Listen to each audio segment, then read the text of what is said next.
Let me ask you a question. What types of people push your buttons? I don't want individuals, but I want groups of people. Do self-righteous people or misers or braggarts? What types of people push your buttons?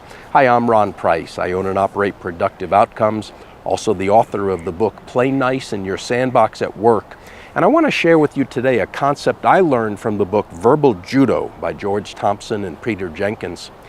And in that book, they talk about, he calls it trigger guard, I like to call it button guard. And the first step in this exercise is you identify what types of people push your buttons.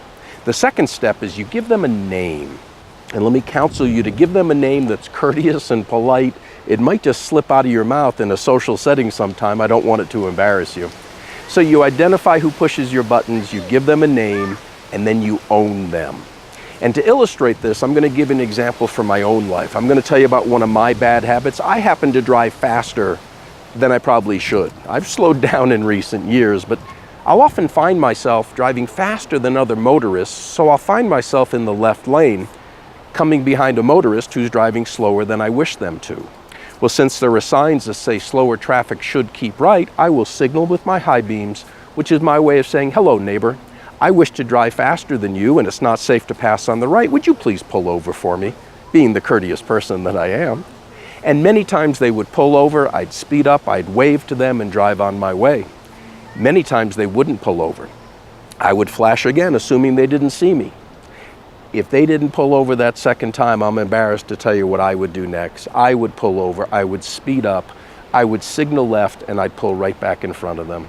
And depending on how upset, angry, and stupid I was at the moment, I would certainly take my foot off the gas, may or may not put it on the brake. Now stay with me on this. What's my blood pressure doing? What are my teeth doing? What are my fists doing? I am purposely aggravating somebody who's already driving a lethal weapon in the vehicle they're driving. They may be armed on top of that. Folks, this is not right. So I read Verbal Judo and I started to practice button guard. I gave those people a name. Lefty, La Lane. And Lefty gets around. Lefty drives all sorts of vehicles with all sorts of license plates. And I'm telling you the truth, from then on, when I would come up behind somebody driving slower than I wished them to in the left lane, I would still signal left, signal with my high beams one time. But if they didn't pull over, I instantly triggered my memory, hey, that's Lefty, you're not gonna change Lefty. Don't give Lefty the authority to push your buttons. Just signal right, pull over, speed up, and go on your way. Folks, what's my blood pressure doing? What are my teeth doing? What are my fists doing? I own Lefty, Lefty doesn't own me. Not in an egotistical, arrogant sense, but I have more control over my emotions than some total stranger. Folks, I'm going to tell you, life is interesting at times, and we need each other.